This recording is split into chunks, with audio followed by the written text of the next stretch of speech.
तर मंडळी कशा आहात? आज नाश्त्यासाठी इडली सांबारचा बेत केला. नाश्ता आटोपून आम्ही सर्वांनी आपलं आवरून घेतलं. तिघही बापले का छान पारंपरिक पद्धतीने तयार झाले. मी पण साडी नेसली. तर विषय असा की अमेरिकेतील संस्कृतीबद्दल आणि फेस्टिवलबद्दल मी नेहमी बोलत असते, पण आपल्या भारतामध्येच केरळ भागाला खूप मोठा सण साजरा केला जातो. तो सण साजरा करायला आज आम्ही आमच्या एका मित्राकडे जातोय. हा सण आहे ओणम. ओणम दरवर्षी ऑगस्ट किंवा सप्टेंबर या 2 महिन्याच्या मध्यात कधीतरी येत असतो. महत्त्वाचं म्हणजे माझ्या मैत्रिणीने सांगितलं की हा सण साजरा करताना पूर्ण गावाला गाव जेवण दिलं जातं. आता इथे अमेरिकामध्ये त्यांच्या ओळखीच्या प्रत्येक व्यक्तीला ते आवर्जून बोलवून घेतात.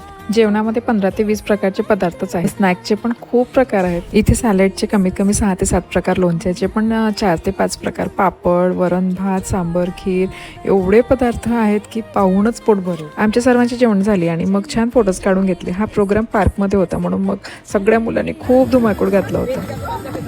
ओणम या सणाची आपल्या सर्वांना माहिती होती का? मला कमेंट करून नक्की सांगा.